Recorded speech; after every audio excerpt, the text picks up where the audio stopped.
welcome to All Today. We are back. Last week we were all kind of tied up, but this week we're ready to go. So, Cheston, how are you doing?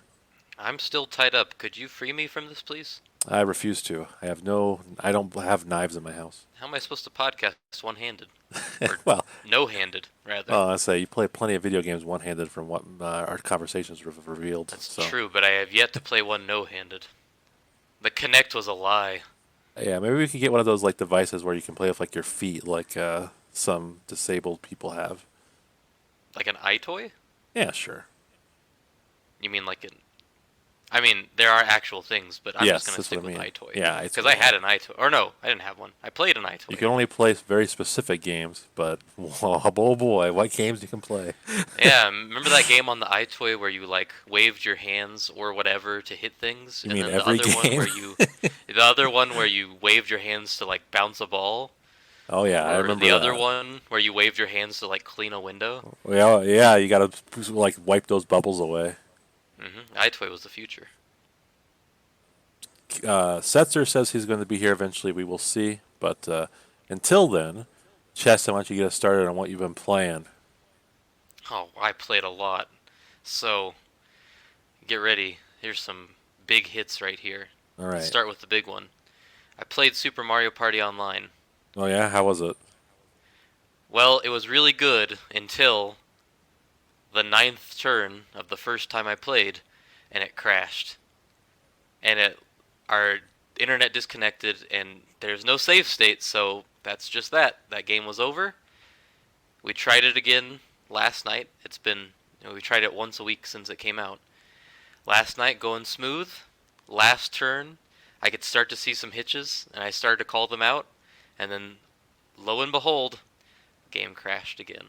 Now, was this a your internet problem or a Mario It's not Party my problem? internet, I don't think, and I don't know if it's their internet. I tried to look online and see if people are having some issues, and I could only find some posts on Reddit where somebody's like, "Oh, there's some pretty bad lag," which isn't really my experience. The connection was pretty great until the last turn for both of those games. So I don't really know what the deal is. I think it kind of blows that it seems to me like once it just gets a little bit spotty, the connection drops and there's no way to retrieve your progress. Well, So considering that you're playing with someone from rural America, I assume that'll never be good. it just stinks though, because it's like there should be some way to, I don't know, save state it somehow. They need to do something because I mean, this is not like playing a round of Street Fighter online and getting disconnected. I don't know how that would work with save states. Well, I don't either, but past Mario parties had the ability to save a board game in progress. I guess if like each player saved a file locally on their Switch, maybe. I think there should be something because when you invest 60 minutes in Yeah, something it's a like that, long time. and there's no way, it's not like, I don't know, I can't think of any other comparison because most online games aren't board Well, games, but Civilization is quite long. right, I but don't know isn't if that that's like, save states or not. but isn't that also, what's the word I'm looking for? Asymmetric? Like, can't you kind of play that the way you play Words with Friends, where it's not a constant connection, but rather you're I coming would in and hope out? so. Well, given how We long really those should games get can a last. civilization correspondent on Yeah, here. yeah, I know. None of us know anything about I've only played it civilization. single player, so I don't know. Obviously, yeah. We have a friend who's played like 1,500 hours. We should get him on Yeah. and ask him. Is it But anyways, that Setzer? Is kind of Setzer that friend? no, I don't think Setzer plays Civilization. Oh, I'm Though it surprised. seems like something he would play. Yeah, it does. It does. It's because it's on a computer, and I assume all people who play computer games like Civilization. They like Civilization and Diablo and hmm Overwatch and all those games. Yeah. So that sucked. I was really upset about that because in both cases, I was poised for a sneaky win of sorts, and in both cases, I did not win, and nobody won. So thanks, Nintendo. I think I'll try again next weekend, and if it does it again, I think I will be done What? with that game until the sequel comes out. Just play Project 64 online. Play some Mario That'd Party probably be 2. better. Oh, it definitely would be better. It's just a shame. I mean, again, I'm not surprised. Honestly, the first time we were playing it, I was about to comment on how surprised I was with how smooth it was, and then it, crapped out. So And it ruined it for you. yeah, and then it ruined. Then I have no positive feedback. I mean, I really like playing Super Mario Party. I still think it's a fun game. I think there's a lot of fun mechanics that are new to the series. But hey, it's the first game in the series to have online, and it's bad at it. So Well, they that's they should Nintendo. fix that. Is it the first the DS games have online? The I don't 3DS think games? so. I think Did maybe Mario people play 100 those? did, but I don't remember. Oh, but that I mean I think that That game doesn't had count, bad also. online because it was bad. Well, you couldn't play a board game. If they just added board games, that would be the perfect Mario Party. What a shame. We should write them. Do you think Nintendo takes letters like they used to in Nintendo Power? Like if I draw a little picture of Kirby on the front or something? They might, but then they just throw it right into the recycling bin when you send it. No, okay. But just so the letters don't get returned to sender. That explains why they never replied to my request for a HD port of Geist. Uh, is that boy naked? I keep sending that one. uh, So the other two games I played are both horribly dated in different ways. One way that I really, really like, and one that I really don't care for. So let's start with the negative. all right. I played Destroy All Humans HD. Something you already don't like. So I have a complicated relationship with this game because I actually played it when it came out in 2005 or whatever. And you know what it was? It was an alright game. It was fun. It was quirky. It was by the people Pandemic who developed Mercenaries, so it had a lot of fun destruction. You know, I remember playing around with the psychic powers and having a good old time. And that was that. It wasn't like my favorite game in the world. I moved on. I never really wanted to play it again. But you and I have discovered recently that this game has a following, and Europeans. I had to get to the bottom of it because I mean, I thought that was strange. I thought maybe there was something I was missing. And mm, so it's there are things about it that are pretty fun. Uh, all of the missions are designed around you just wreaking absolute havoc, and Okay, so sometimes that can be fun. of course. Sometimes the psychic powers are kind of goofy, flinging people around. Because I've been on a big Hitman kick this year, I really like the stuff where you disguise yourself and infiltrate these different sections of a map using different costumes. You know, you're trying to use costumes that get access to special places, and I think that stuff is great. Well, it's great in Hitman. It's fine in Destroy All Humans. It works, and it looks good. The HD remake is actually pretty solid, I have to say. That game is pretty ugly on the PS2 these days, but this looks like a in terms of characters and other simple assets, I would say it looks pretty modern. The city and the setting stuff looks like an up-resed PS3 game, but that's fine. I mean, That's okay. that's fine. So I think it looks pretty good. But oh my gosh, I did not know that there was such a thing as a Bush era video game. Did you? No, I didn't. So let me explain what I mean. Does Because Xenosaga count? maybe. So when I say Bush era video game, I mean in the sense that like a lot of the humor seems very of the time. Yeah. So you have these characters, you can read everybody's mind and you'll get these little snippets of text. And the game is set in the 1950s and all of the characters are like I the only phrase I can think of is like political scarecrows. Oh, yeah, yeah. It's like, you know, super redneck or super elitist. Yeah, San Like it's Francisco all liberal sort of thing. yeah, most of them are uh, spoofs of conservative caricatures. Hmm. Again, it's set in the 50s, so you have a lot of like communism fear and Red Scare, more proper Yeah, term for that, right? yeah. A lot of hate for foreigners and other people, a lot of like America rah rah type stuff. Wait a minute. And at the time that was the humor, right? It was like, you'd there's shows on Comedy Central like Little Bush, right? Oh, I It's remember like, that. Yeah.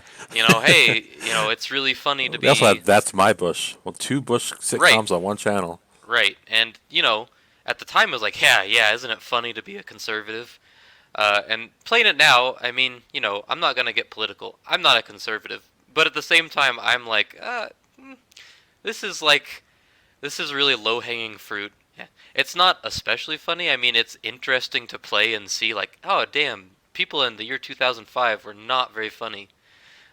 Whew, man, it's an interesting trip back in time, and the main character, probably my least favorite part. God, the main character sucks. Do you remember in the early 2000s when every game protagonist was like, "Yeah, I'm gonna blow shit up. Yes, I Like, do. I love destroying stuff." Like Yeah, that's pretty much this character, and you know what? I didn't realize until now, but I really don't like that. It's so like, it feels so childish, and it's just But lame. you love So, Uncharted. oh yes, I love it when Nathan Drake is like, "I'm gonna destroy those buildings. Take this, historical artifacts." So I guess my thoughts are, um, it's not the worst game I've ever played, but everything about the writing drives me away very hard. I will not finish this game. It's very short. It's like 23 missions. I was probably 14 or so missions in. And then it did that thing. This is another thing, another dated thing. You remember when like old kind of like double A games would have like a really bad difficulty curve where it would be like really kind of easy on the front side and then all of a sudden you get to a mission that's just preposterously difficult? yes. Yeah, so that's what this game does. Like it's super smooth sailing and then you get to this mission that's like throwing a bunch of tanks and mechs at you at once to try and defend these two towers, and these guys like blow up these towers in like 2 seconds, and you're supposed to have, and you have all your weapons at your disposal, but you go from like literally the mission before you're like zapping 5 people to this mission you're blowing up an entire armada of the U.S. military's greatest equipment, and it's like, dang, like how was I supposed to be prepared for this? So I finished that mission, then I said, all right, I had my time with this. I know now how I feel. I was right. The Europeans are wrong. As Big they tend to surprise. be. Big surprise. Probably their minds are warped from playing so much ZX Spectrum that, you Crash. know, they crash. And let's see what else. Gianna Sisters, Yeah. Saberman. Yeah, whatever. Solar Jet Man. Get out of here. Yeah, I had always thought Destroy All Humans belongs like in the same waste bin that like tie the Tasmanian tigers in. Just like forgotten the Yeah, history. yeah. I mean, it's worth, like, it's the kind of game that I think was like the ultimate demo disc game. Like if you Yeah. got that on a demo disc and you played that first level, you pretty much get everything you need out of that That's game. kind of how I felt about War of the Monsters on the PS2, Okay, where it's. actually, listen. Now you're going too far. I mean, I think that game is really extremely okay, but you can get what you need to out of the demo, and that's fine. You know our two cousins who suck? Yeah, so Yes. I played that game one summer with them, and I had a great time with them. Oh So, wow, that's I'm gonna impressive. say that it must be a pretty good. And then they kicked my ass in Yu-Gi-Oh, and then all the fun having stopped. Well, it stopped when you started playing Yu-Gi-Oh. Yeah, I mean they had, Yu-Gi-Oh had no deck limits at the time, so this guy had like a 500 card deck with all the most preposterous cards. That sounds fun. Yeah, it's great fun. Setzer, you play Yu-Gi-Oh. What do you think? I haven't played Yu-Gi-Oh since 2003, perhaps. I think that's probably the same time as me. So Cheston traded all of his Yu-Gi-Oh cards for a game called Spyro Enters a Dragonfly. Was that trade good? No, it was a bad trade. Have you seen what's happening with trading cards? I Oh, mean, I know true. Yu-Gi-Oh is not Pokemon, but I'm still sure that those cards are more valuable. They banned Pokemon cards at Walmart. Can't buy them there Crazy. anymore. I almost bought some the other day to get in before while the getting was good.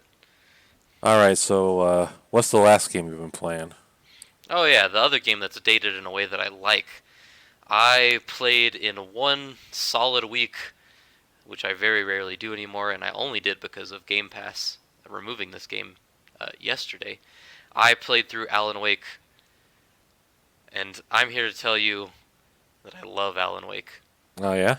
Yes, I absolutely 100% adore this game in spite of many, many flaws, because this game is such a 2010 video game.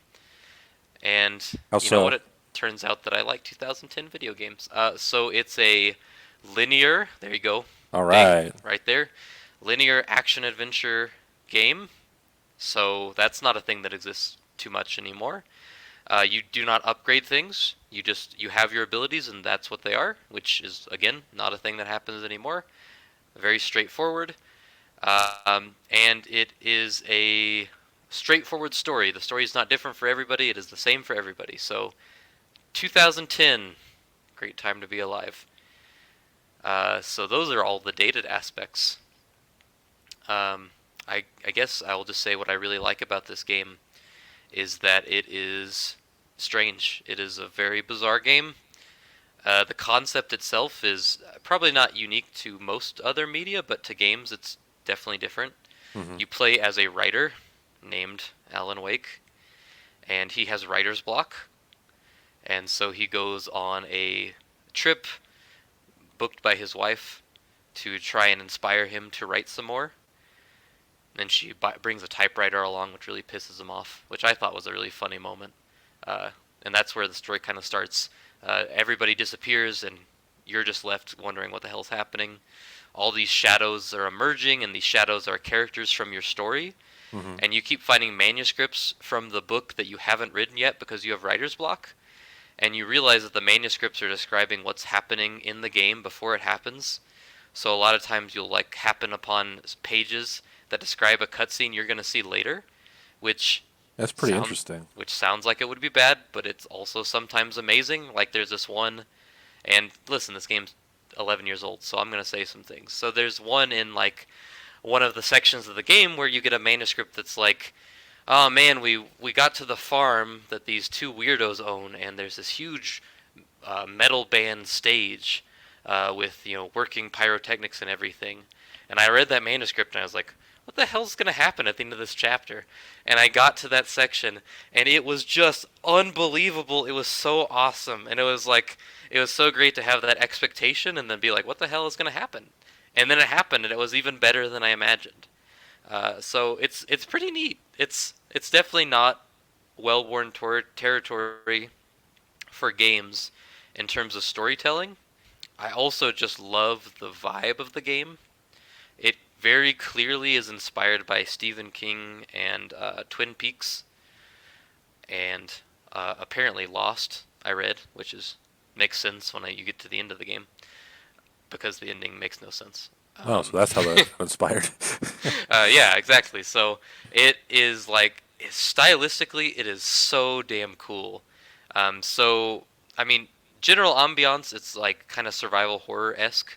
You're always wandering around the woods with a flashlight, and it's actually pretty dark, so the flashlight's kind of important. It feels like you're wandering through the woods. It's kind of creepy. But then the style really picks up when you encounter things like you'll encounter these TV sets throughout the game that have a fictional version of the Twilight Zone Hmm. with these preposterously kooky little segments where it's just like the people who worked on the game hamming it up, doing corny sci-fi stuff, Oh, that's kind of and neat. that is fantastic. It just looks like they're having a good time. And the game is also split up into episodes, even though it was a $60 full release. And so it formats itself like a TV show. So every episode starts with a previously on. Every episode starts with the logo of the show starts. When you get to the end of an episode, it ends on a cliffhanger, and then you have a credit song that's different every time. And the soundtrack is just absolutely fantastic. It is so appropriate, it is so fitting. It is just, other than ending with Space Oddity, it all makes sense. I was so taken by this game more and more as I played it, and by the time I finished it, I've heard rumors that there's a sequel in the works. That the studio who developed this game is working on a lot of projects, one of which is Alan Wake 2, and man, I would love to see what they would do with modern technology. This game was clearly held back in some ways by its time. It's kind of ugly in some ways. So it'd be nice to see this game with like a real deal 2021 budget. Well, it sounds really interesting. Yeah, I feel like I just rambled, but it's hard for me to be coherent about it because I just really don't have anything but mostly nice things to say about this game. with the only negatives being that I do think sometimes the combat is a little annoying because uh, sometimes the enemies come up behind you and there's no indicator of that, and you don't even know they've spawned behind you. So sometimes you're just getting bent over, and You're just it's not. whacked. Yeah, you're just like you'll get a guy and he'll do like 3 attacks in a row and he'll take half your health bar, and you had no way to prepare for it. So sometimes that was a little annoying, but on the Series S everything loads so quick, and the checkpoints are pretty generous. So I was never really that frustrated. Plus, you can also run away from every fight because it's just pretty easy to do that. So if you just decide that the combat is not your thing for the moment, you can just try and mad dash, and sometimes that works. So yeah, I think you should at least play this game just to kind of get a feel for it. Cause Might as well. It sounds interesting. yeah, it's super interesting, and if you like that, then guess what? Control is way for you because Control feels like the game that they wanted to make all along, with the weirdness and the gameplay kind of coming into its own. It feels like a appropriate evolution of Alan Wake, and it ties into Alan Wake. So now there's a lot of fun cross-universe stuff that I find very interesting. Thank you for the update on that. I've always been curious about Alan Wake, so Yeah, it's weird that game exists. It's just like it is a weird concept for a 2010 video game to be about a fiction writer. especially considering it was like considered a big 360 release at the time. It was. I think it didn't end up doing gangbusters because of its strange concept. But hey, I am way in on this, so if they want to do some more of this stuff, that's great. In the meantime, this game made me check out a bunch of Stephen King books from my library, so I'm going to read those until the time is right. Setzer, welcome. You came in during Cheston's segment. Was there any game you want to talk about this week? No, I didn't have a lot of time to play games. Played Okay. some more Titanfall. It's still good. Played some more Disco Elysium. Still enjoying that. Not a whole lot more to say. Fair enough. Did you watch any more Gundam?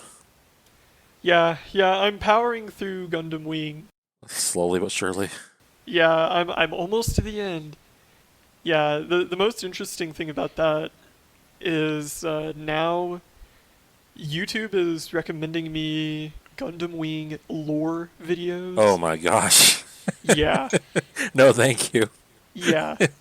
Yeah, I actually watched the first two Mobile Suit Gundam movies the other day, hmm and I enjoyed them pretty well. They're obviously dated.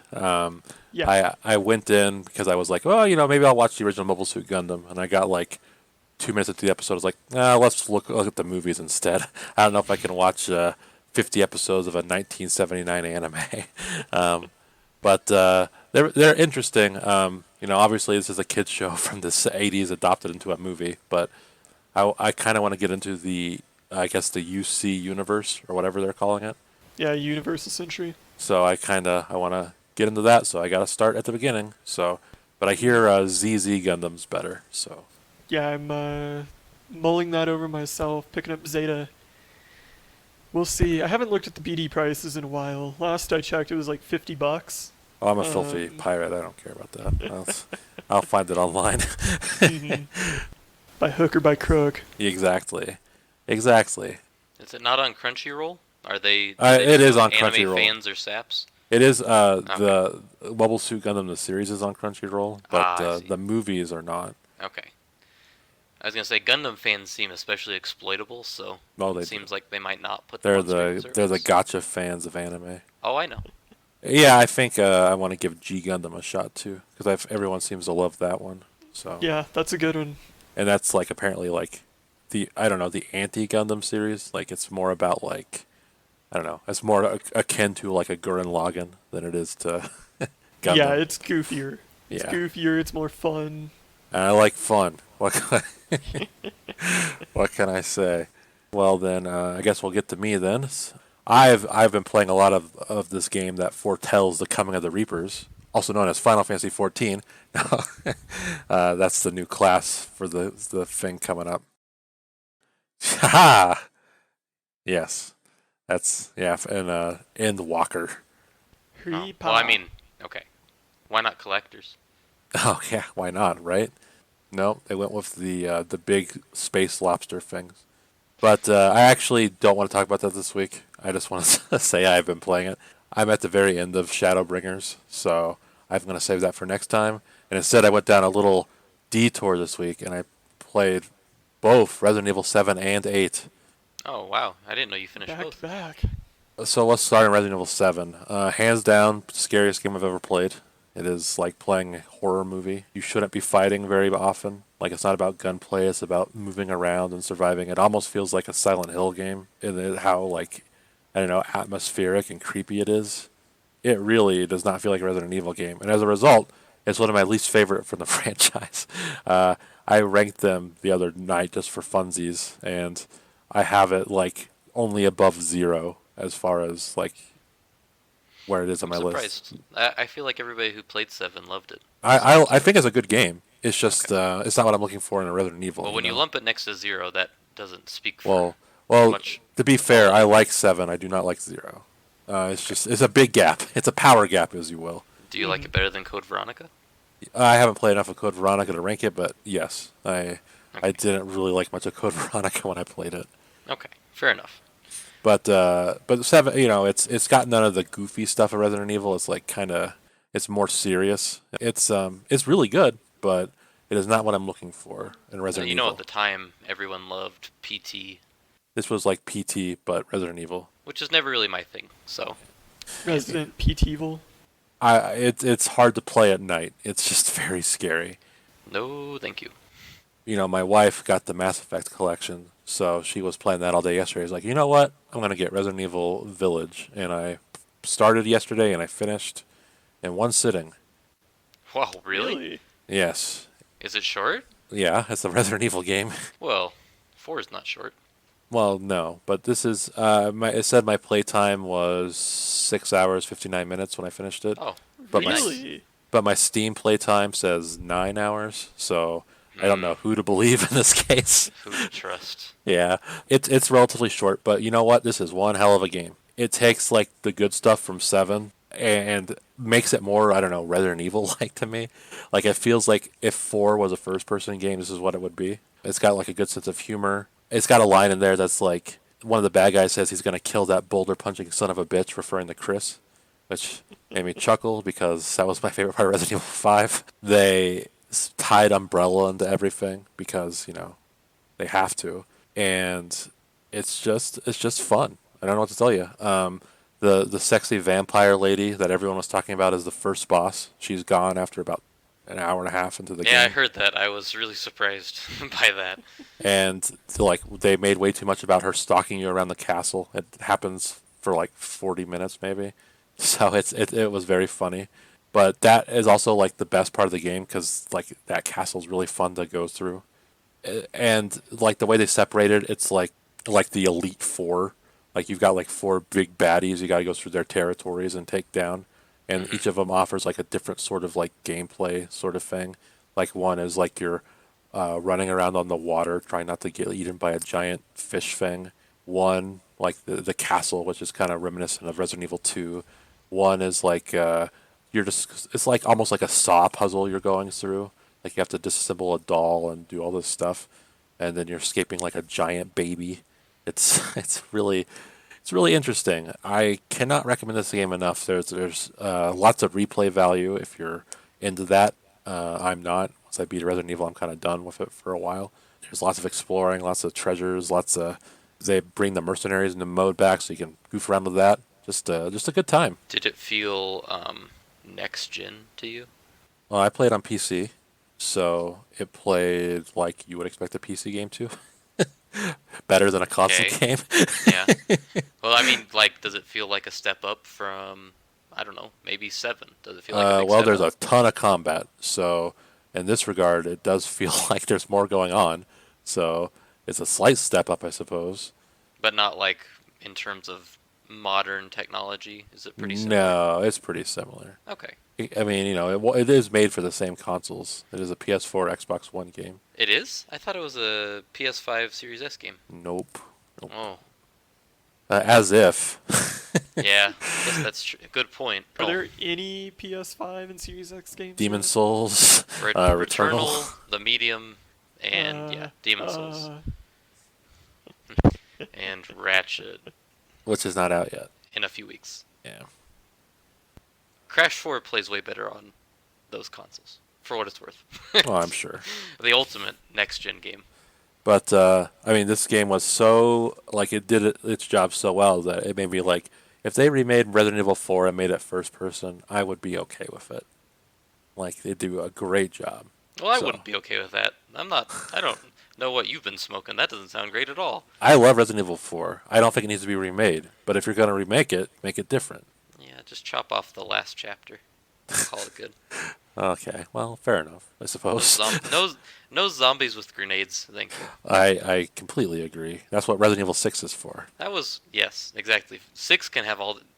Oh, hold on. I have to tell you this. Did you know that 6 is the best-selling Resident Evil ever? What? Really? Yeah.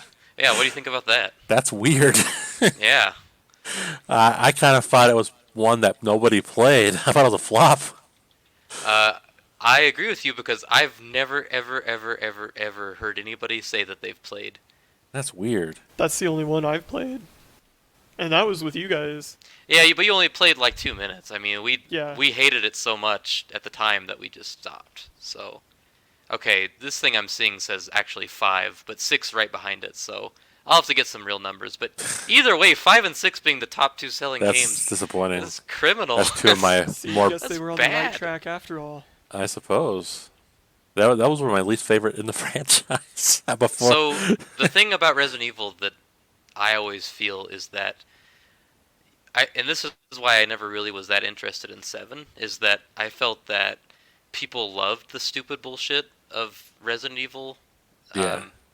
They love it, like the Umbrella stuff, the Wesker things, like, obviously those are super corny. And with 7, they were sidestepping a lot of that and trying to be more in line with like psychological horror. Yeah, yeah. And my feeling was that people love that stuff, so why would you distance yourself? And apparently the sales numbers indicate that that is true. People do love all of that stupid nonsense of 5 and 6. Yeah, I definitely missed the nonsense. Also, at the time, 5 was a pretty big... it was the sequel to Resident Evil 4, which is one of the best games ever made. And, it was a huge presence on Microsoft's E3 stage Yes. at the time. So, it's actually not really that surprising that 5, but 6, I don't know. That's weird. It is strange. Maybe people thought there'd be giraffe blowjobs, so... Though there might have been. I didn't No. get all the secret stuff in that game. Well, I'll let you know. I'll let you know if I find any. I mean, 7 has very slight references. Like there's a picture that depicts the Arklay Mountains, but Yeah. it's there's very slight touches, but it's really not the same. It always struck me from a distance as more self-serious, whereas 4, the peak of the series for a lot of people, could not have cared less about its own canon. It was No. stupid. At the end, Leon reveals that he's abstinent, and jet bikes to safety. He tries to hit on the receptionist lady, and she turns him down. And he's like, "Ha, women." Wait, what are you talking about? No, he rejects. He rejects Ashley, but after the credits, he calls Hunnigan, and it's like, "Hey, Oh, so that's let's right. meet up Yeah. later." God, I love that game. So dumb. that is a fantastic 4/5 of a game with a pretty okay 1/5 that I would rather do without. That 1/5 is like some of the best survival horror. But 4? in 4, yeah, that's the only part that's scary. Some people think the castle's scary. Oh, I hate that stuff. If I wanted a scary Resident Evil, I'd play 2. Well, that is spooky. All right, well, I guess that'll do it for me. So, what's in the news this week is we have a weird combination week where both Setzer and Cheston contributed news items. So, It's really hard to tell who put what. Let me tell you. why don't you guys just go in whatever order makes sense to you? Yeah, according to court documents from the Apple and Epic App Spat court case, it looks like Epic is trying to woo Sony, Microsoft, and Nintendo first-party titles for their store on PC. Good luck with that. Yeah. Yeah. It's not going to happen. Sony is putting out their first party stuff like 5 years afterwards. So, and Microsoft has their own PC stuff to worry about, and Nintendo, good fucking luck. so, Does so Nintendo even know what a computer is? yeah, I don't think they do. I actually think like they're programming on ColecoVisions or something. It's nonsense. So I'm gonna say Epic is wishful thinking is what they're doing. Yeah, it's described in their document as a, quote, moonshot unto itself to woo Nintendo. Yeah, And that they is. follow that up with, quote, corporate history says this is a non-starter. They're right. They're right. Now, if for whatever reason they were able to pull it off, it'd be a mega deal. This would actually give like people would actually subscribe to Epic's store. That would give them a legitimate advantage over Steam. But that this will never happen. So Yeah, well, if wishes were fishes. yeah, exactly. I was just going to tell you that the ColecoVision is like an Atari, and you were trying to say Commodore 64. I was. Just wanted you to know that didn't make sense. But it's even funnier to picture that. Well, that's what they program their switches on. They're underpowered anyway, so you can't blame someone for trying, but it is a little funny that they're even trying. Also from the Epic and Apple court case is an email from Epic to Sony about crossplay, in which Epic would, quote, go out of its way to make Sony look like heroes. This is in light of the revelation that Sony's crossplay agreement included special fees to, quote, offset the reduction in revenue by allowing crossplay. What a lark. That's very funny that they went this route. Sony just being more and more like blatantly bad. Yeah, back to the PS3 era. Yeah, well, I mean, it didn't work for them but I guess they're so far ahead now. Why bother? Why bother hiding it? To be fair, I don't think they planned on being dragged into a messy court case. Well, I don't think so either, but Yeah. that's neither here nor there. Yeah. They Well, it would is have here had to be because dragged in if they had just gone along with it in the first place. yeah, that's true. This whole thing is it's kind of great that this totally unrelated court case is bringing a lot of these fun things out. That reveal to you that everything you've ever thought about any of these companies is actually true. Yeah, this idea that they're charging a fee for loss of revenue is silly.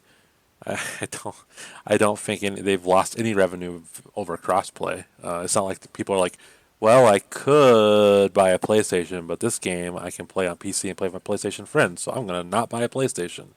I don't think that person exists. Well, as senior director of Sony Interactive Entertainment America, Gio Corsi wrote in one of these emails, as you know, many companies are exploring this idea and not a single one can explain how cross-console play improves the PlayStation business. That's what they care about. Money first, baby. It's the PlayStation business. Now, how it does it, I mean, truthfully, it probably doesn't do much, but there is a such thing as building consumer goodwill, which theoretically would pay off at some point. I mean, I think the number of people who actually utilize crossplay is probably very small. Like, Yeah, like it's for select intentionally, games. the number of people making purchasing decisions based on this is even smaller. Got to be non-existent, just about. Yeah. So I don't see what the problem is. Like, maybe it's one of those things where it's the classic Japanese IT infrastructure and they just can't, like, pull it together, so they're trying to play tough like they did on name changes for all these Oh yeah, things. that's true. I mean, but then again, Nintendo allowed crossplay before them, and Nintendo's whatever archaic IT infrastructure most Japanese corporations use, Nintendo uses the most archaic infrastructure. I feel like the only crossplay games are like that people play are like Rocket League and Fortnite. So there's like really big things that people would play even if they weren't crossplay. So Yeah, but I mean, I think you're right. How many people are like, oh, do I get a PlayStation or Xbox? Oh, well, let's see, can I do crossplay on here or here? Like, it's more of just a nice thing. Like, it's one of those things like when you buy one of these systems and you realize, oh, I guess if I want to do this, I can. It's just kind of nice. Makes you feel pretty good about your purchase. And then if you don't have it, you feel kind of bad when other people do. Sometimes you should go for those nice things. You should. It's good to be nice. Tip to be square. I think the person that's like basing like a PlayStation decision on like whether they can play Fortnite on crossplay is like they would just play it on their phone if they're so concerned about that sort of thing. It's just strange. Yeah, it shows that in some ways Sony is stuck in a very old way of thinking. They're stuck in a we want as much money as possible way of thinking.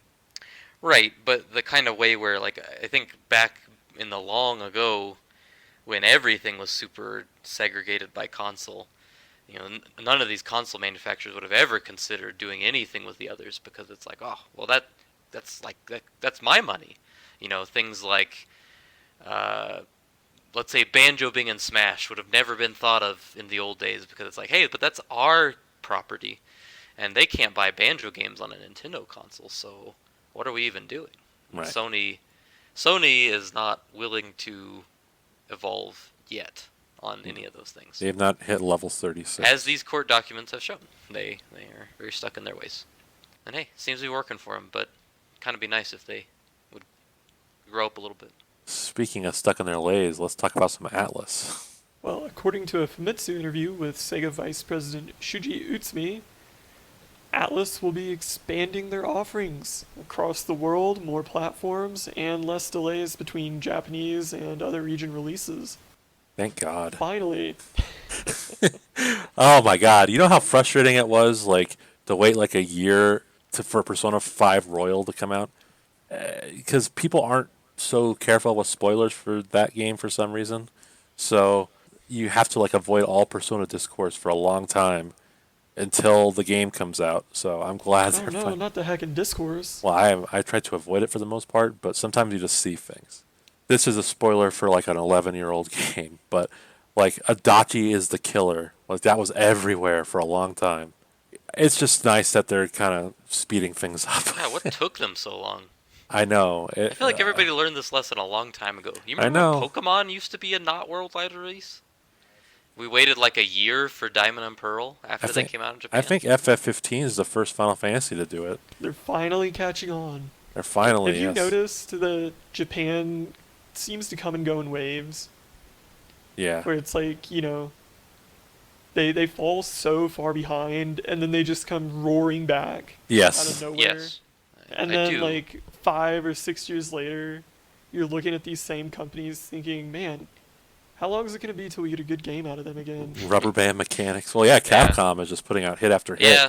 And You know, they I were think- dead for like a decade. Yeah. Yeah, they're so just like it seems like in corporate culture, they're just so set in their ways that it takes them such a long time. They're like one of those Pokemon that has slow start and can't do a move on its first turn. It's like, oh, I gotta wake up. Okay, all right, now we're good.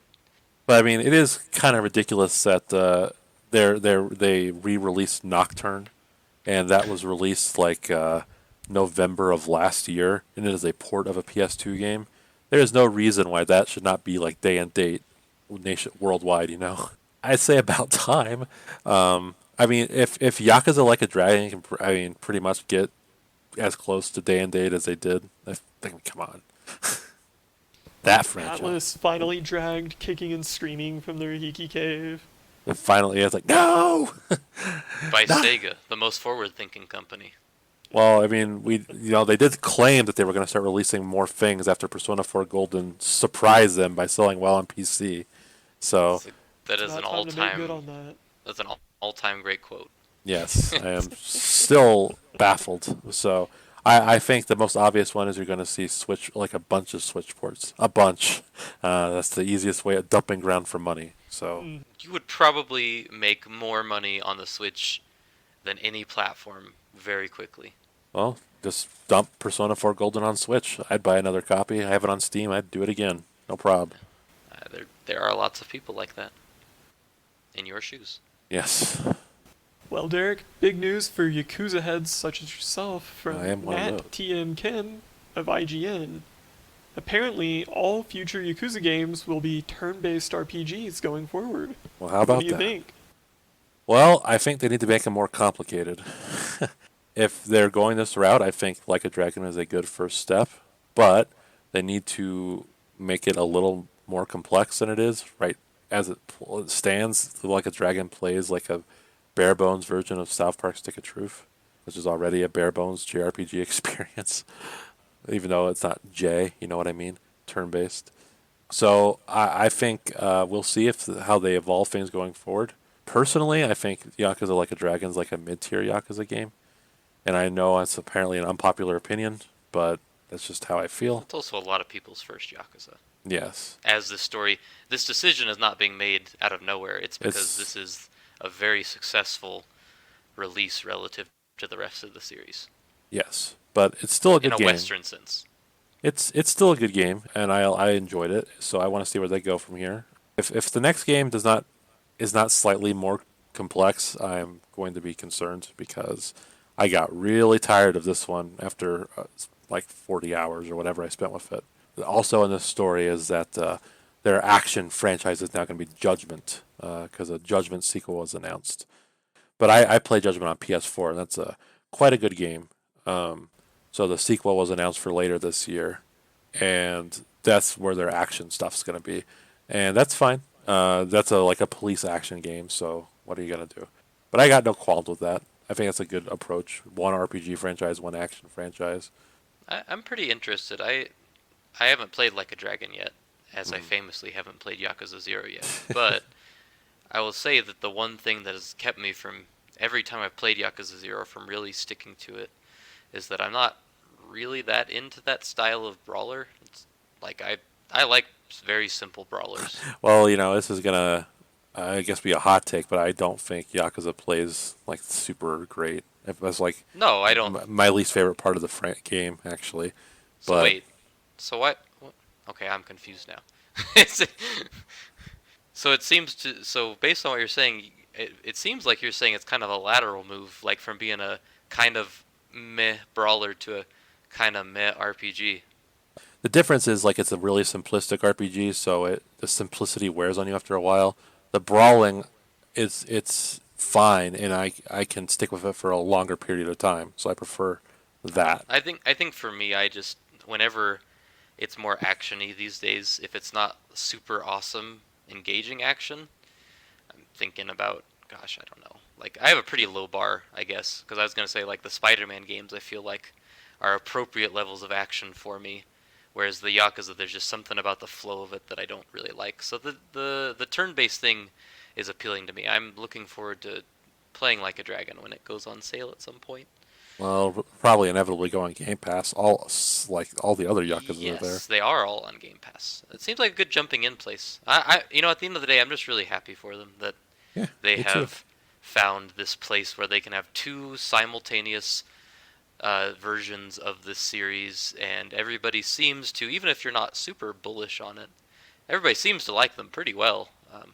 Yeah, And they're great Like a games. Dragon was so successful that you had a lot of outlets that like turned a blind eye to the series, embracing it. I saw it mentioned in Game of the Year talks a lot, which is crazy because when Yakuza 0 came out, there's only one person in the world I heard talking about it, and that was you. So the series has come a long way. So good for them. The fact that Yakuza 0 didn't make any Game of the Year talks show. I mean, I don't want to shit on game journalists too much, but come on. Yes, Derek, we know. Same with We know. Persona 5. I think it's just they just don't get Japanese games. There's definitely something for that. It's called the JP tax. Yeah. It's more like I'd say it's more like we hire a bunch of people with the same taste, so these weird Japanese games almost always get brushed off because, they're weird. So hey, Derek, Yeah. how what's your feeling on Crazy Taxi? That should stay dead. Oh, well, okay, I wasn't planning for that response. Let me collect myself. No, hold on, let me collect myself. What about Oh shit. Oh man, I wasn't expecting that. Well, what about Virtua Fighter? Oh, let's bring it back. Yeah. Okay. Good. What about Jet Set Radio? Well, definitely needs to be brought back. Panzer Dragoon? Come back again one more time. Yeah, House of the Dead? Yeah, it's okay. Yeah. Hey, well, in a very, let's call it an extremely Sega move, in a financial call, actually, rather, a financial presentation, Sega had a slide which contained the idea that they are interested in possibly considering a return of sorts for many of their beloved games, including, and I quote, Crazy Taxi, Jet Set Radio, Space Channel 5, Rez, Panzer Dragoon, Knights, which I just realized has a lowercase I, which is strange. I need to look into that. Shinobi, Virtua Fighter, Altered Beast, House of the Dead, Streets of Rage, and Soul Hackers. It's Shin Megami Tensei. Hey, you know what I love about Sega? What's that? Okay, so imagine if Nintendo did this and they put out a slide. I'm saying imagine because they would never do this. They would Yes. never list some of their old franchises and say, what do you all think about, I don't know, Chibi Robo? They don't want Huh? those questions. Yeah, because the second you invoke these games, you're gonna have a bunch of frothing fanboys like, oh my gosh, Captain Rainbow, absolutely, bring it back. We'll give you all the money, and then your hands are F-Zero? tied. Yeah. Me and two friends would buy a copy of that. Well, I would buy a copy of that. So Think thank about you. historically what happens when you show these kind of things. Final Fantasy VII Remake was but a glint in everybody's eyes until Square stupidly made that little trailer for the PS3, and then nobody would shut up about it, right? So Yes. now we have Sega coming out and saying, hey, what do you think about these games? We might bring them back.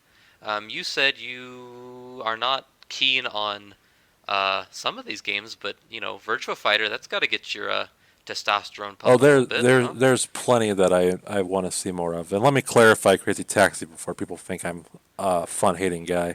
I love Crazy Taxi 1, but I think the sequels have shown that is a one-game thing. So all I'd want from a Crazy Taxi going forward is the port of the original game with the proper soundtrack. That's all you need. Okay, I agree. Jet Set Radio Future should be re-released. Yes, it should. That is The my fact that other- it's exclusive to Xbox original Yeah. is crazy. Knights should stay dead, Yep, I hate Knights. as should Altered Beast. Altered Beast should Yeah. never have been alive to begin with. I was surprised to see Altered Beast on this. Like, this is a list of franchises, and I'm like, well, Altered Beast? No one likes that. Yeah, I've never met someone who liked Altered Beast, and anybody who said they kind of liked it, then they'd play it and they go, you know what? Actually, this sucks. Yeah, like, I think Alex Kidd would make more sense for something like this, and no one likes him either. Yeah, that's right. I would personally love to see a Kid Space Chameleon. Channel 5. Yeah, I would like to see Space Channel 5 also. I think that that's a could be really fun.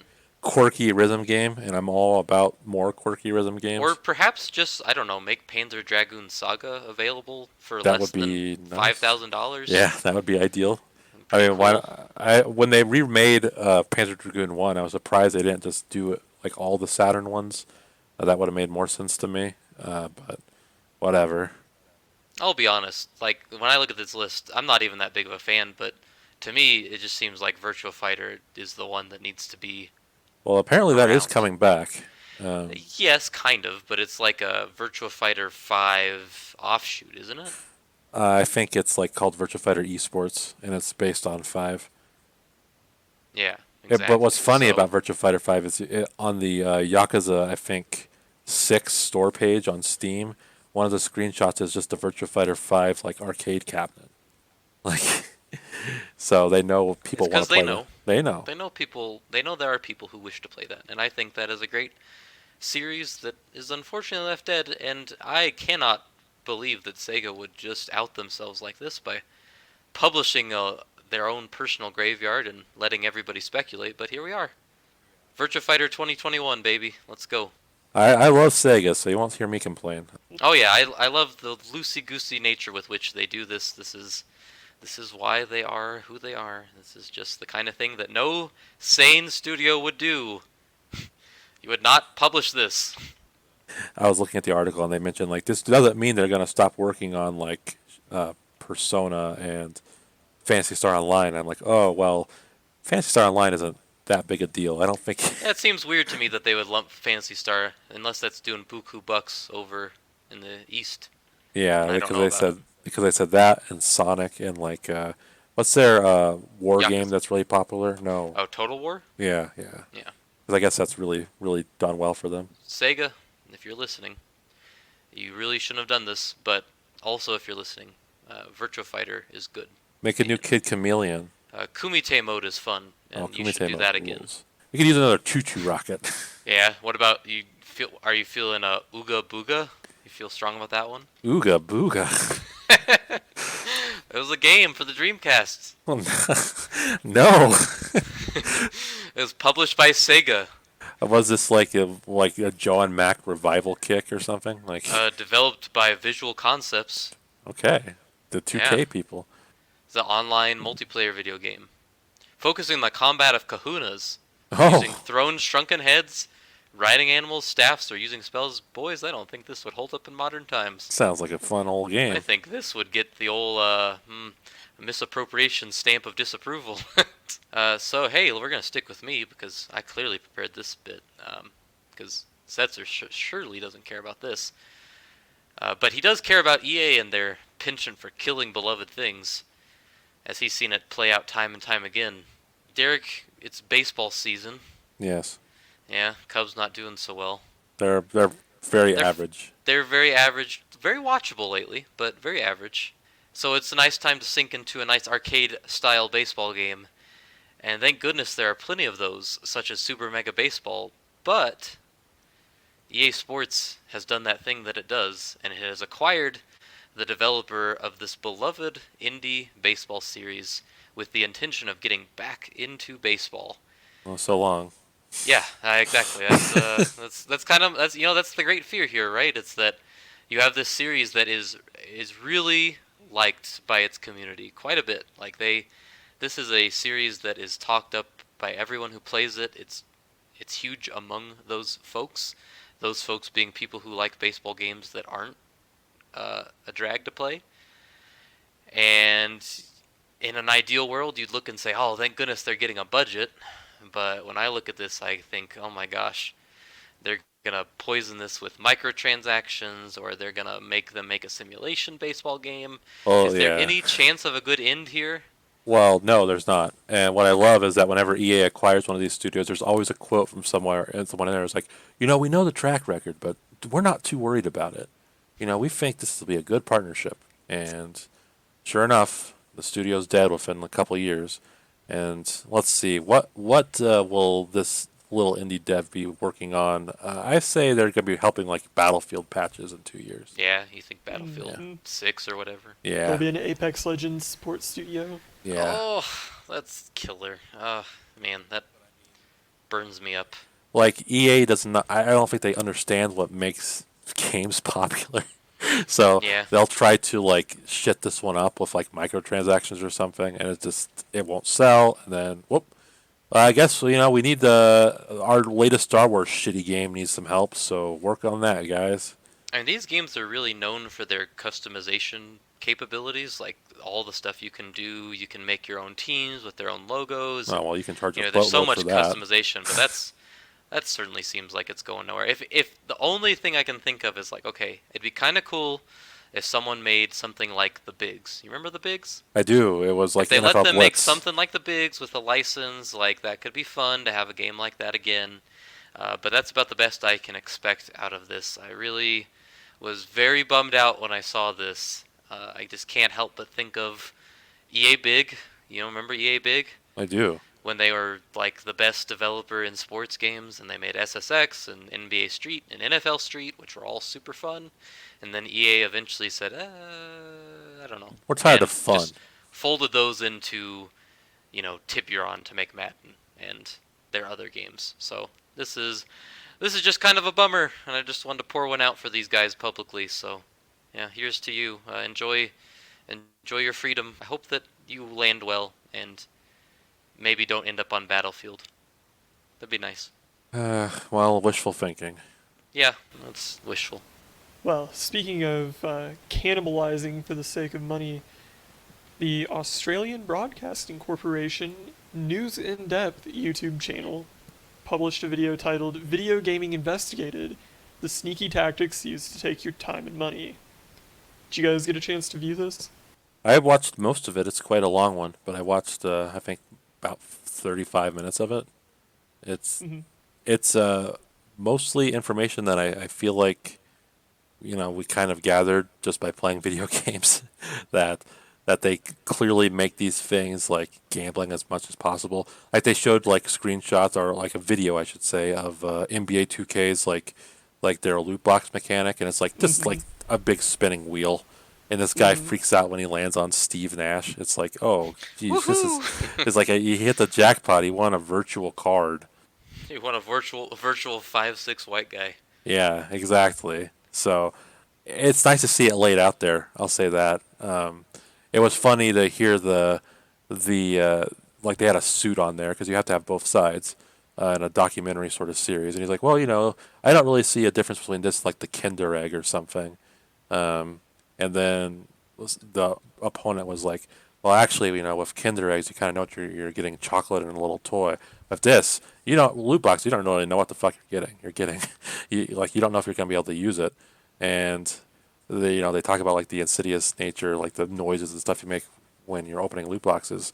And if you've played Overwatch, you've probably gotten like a free loot box, and they make a big show of it when you get like a big item, like it's like Oh Hmm. yeah. it's an event. We've talked about loot boxes a lot, but have any of us actually bought a loot box ever? I have never purchased one myself. Nope.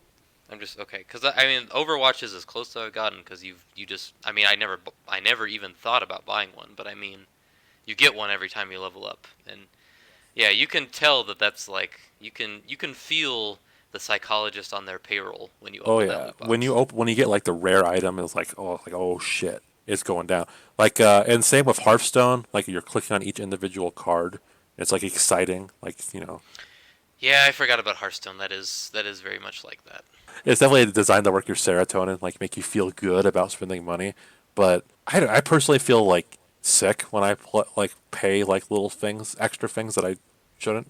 You know what I mean? Like I don't get that temporary sense of joy. I'm like, why did I spend $1 on Hmm. this junk? Maybe that's Hmm. just an age thing.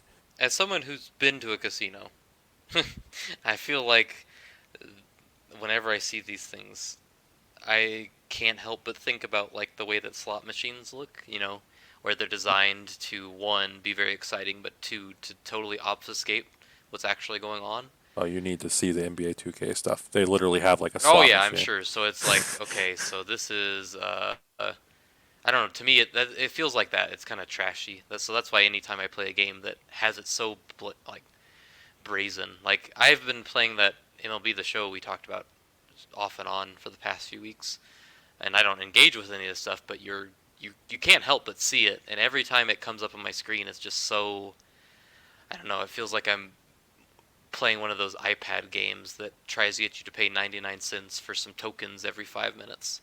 Hmm. It's just makes me feel gross. I am grateful that I am an old man and I did not grow up with the current Yeah, gaming I landscape agree. because this microtransaction junk does not appeal to me in the least.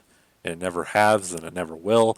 Because like one of the things they talk about is like during like a presentation, like how are we going to break these people that say they're never going to buy them? How are we going to get them in there? I'm like, well, I know they're trying, but it ain't going to work on me, buddy. Yeah, the only time I've ever even microtransacted period is like, I think it was Rocket League, and it was like a tip jar. I was like, okay, I have $1 in my account already. I've gotten a lot of time out of this game. I'm gonna buy this skin, and that's it. And I did that. And I didn't feel nasty about that because I didn't really care about what I got actually.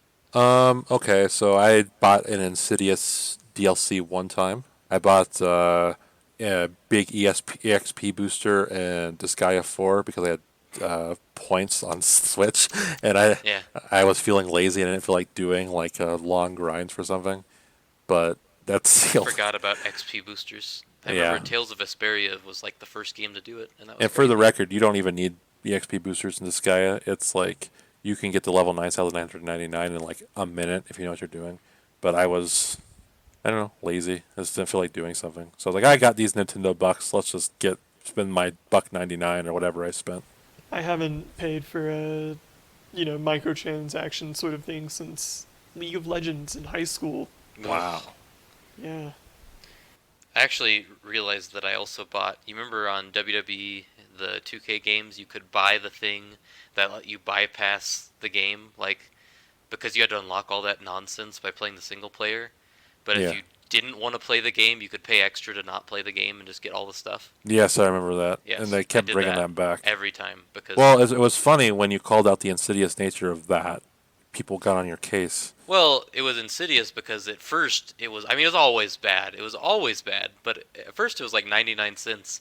And then when 2K took over time it It's like ballooned to like, $5. yeah, it was like 4.99, and that was when I said that was not right. Because that was, you had to grind that virtual currency They make it otherwise. so hard to unlock everything that it was designed to make you pay $5. Yeah, it's clearly designed to get you to pay an extra $5, and that But sucks. but unfortunately, the people that still play these shitty games are very defensive of their baby, so you can't mention it.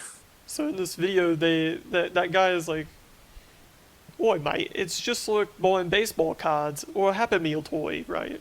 Yes. Maybe we should ban those too. Maybe those aren't good for kids either." I mean, yeah, I think in some ways there's something to that. Creating these things with artificial scarcity to drive Yeah, I people to mean, buy up more and more and more. Like, yeah, I think it is pretty yeah, insidious. It was just that I think what really makes these bad is that it's, that's a kid, and their parent takes them to the store, and the kid whines about it, and maybe their parent's nice enough to buy it, or you're, well, not nice enough, but maybe the parent gives in, or maybe the parent says, "Oh, use your allowance" or whatever.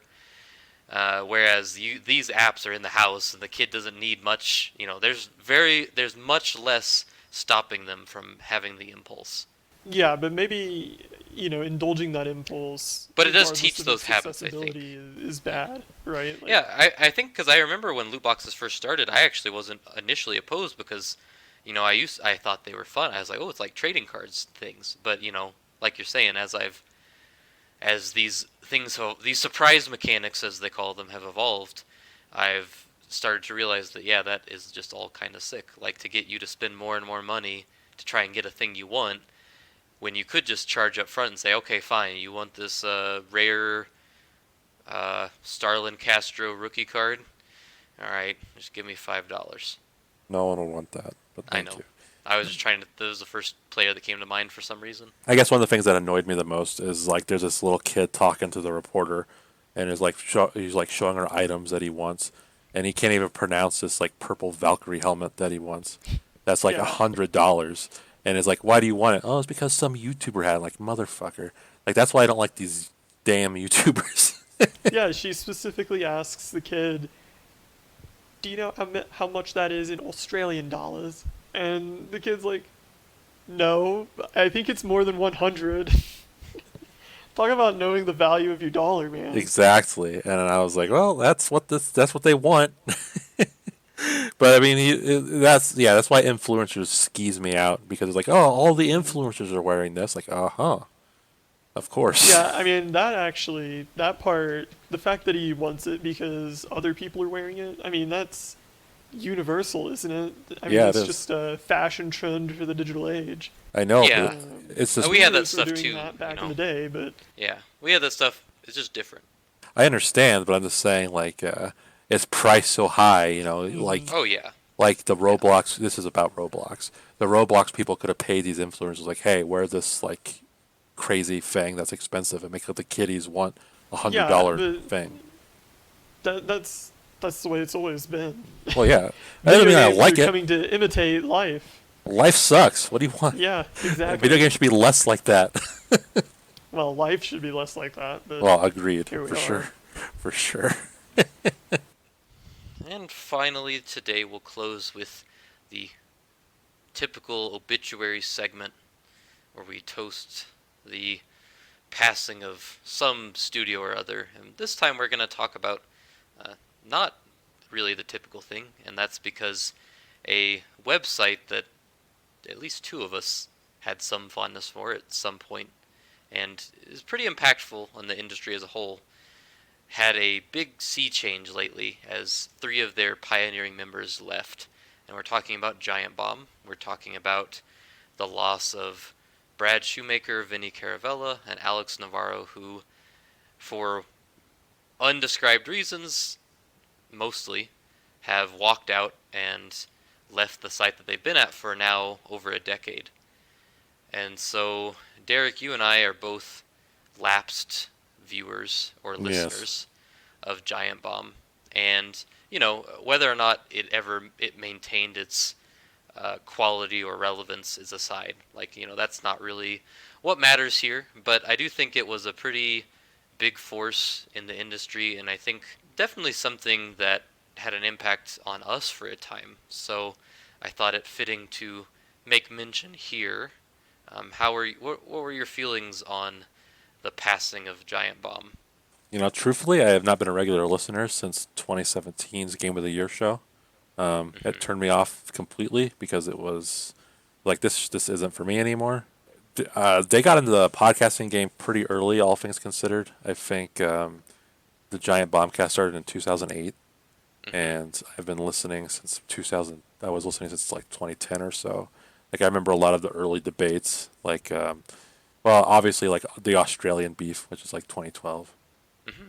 but Which I took part in. like knife versus bat was one Hmm. of my favorite ones, or they used to like sample energy drinks on the air and talk about them, just like goofy things.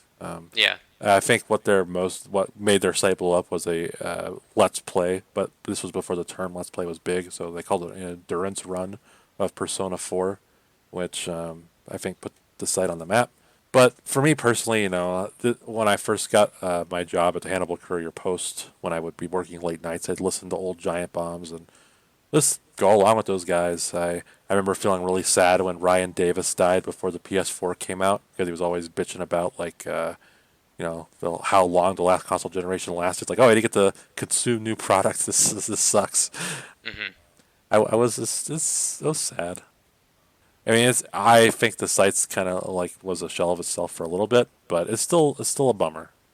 Yeah. I think for me, what I always liked was, as someone who jumped in pretty late relative to you, I think like 2013. It was when I was having some rough times in my later years of college, and it helped get me through. I always liked that, a lot of these game sites at the time and still today were basically like hype machines Yeah. for these mega corporations.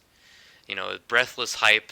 Whenever the new game came out, everybody had to get super excited and act like it was a big deal, and you had the banner ads and all these ways to get people motivated to buy these games. They were basically just an extension of the PR cycle, and Yes. they were weaponized as such. And I always liked that Giant Bomb felt pretty earnest, like they weren't a part of that breathless hype machine. Well, They had yeah.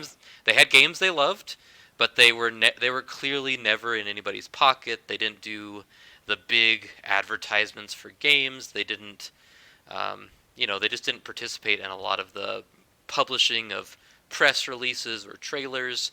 Like they were just guys who played games, and they were relatable in that way.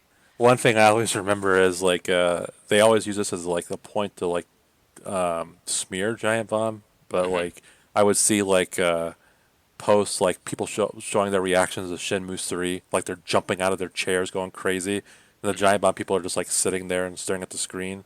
Like, Hmm. well, I trust the people sitting there and staring because that's a real reaction. And if Right. you if you look at how Shenmue 3 is sold, I think their reaction is actually the authentic one. I also appreciated that they would call out things in the industry that other places don't call out. Like they're the only people I saw really talk about how like scummy it was. Like when Activision would fly reviewers out to review Call of Duty, like the secret military island or whatever. Like they Hmm. get like an experience where they give you like a helmet with your Xbox Live gamer tag, and they would say like that's a shitty thing to journalists to take part in, but Hmm. no one else really talked about that. And it was always interesting to hear that kind of stuff. So And they were also pretty pioneering for the games media, because at the time of their departure, when they left GameSpot to form Giant Bomb, like I said, everything was this like PR press release. Everybody's got to review every game. Like we can't just review some of the games. We have to have a review for everything, even like the worst games, the games nobody cares about. We don't care if you even care about them. You need to review them. But they were yeah, more about, hey, here are the things that we are interested in. we're gonna do some long form content. We're gonna show this stuff off. We'll play some weird stuff. We'll play some big stuff, and we will talk about it in the same way that you would talk about, like, when we were growing up, when we would talk about games. It was kind of like that, but for a website. It's Which like was when I wrote nice. for 411, they sent us like the volleyball PS2 game. I Right, was like, nobody cared about that. I exactly reviewed Pipe. I reviewed Pipe Mania for DS. I stuff mean, no who one cares about likes. Pipe Mania? Like Nobody wants to play a whole game of the BioShock Pipe game.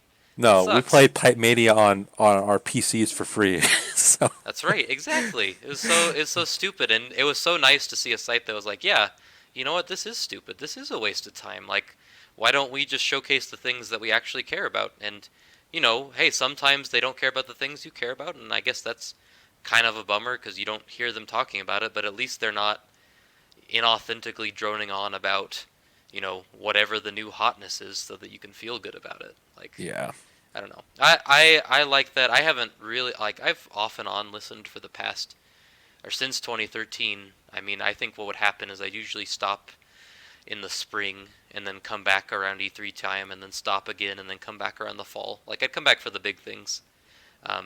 Shelve itself for me in a lot of ways, because I think they just kind of shifted their focus in some ways, but hey, I think they did some great things, and I think those people in particular that left the press better than they found it. And so I think that's worth recognizing, because we usually talk a lot of crap about games media people, so it's nice to recognize that every once in a while there are some that are pretty good.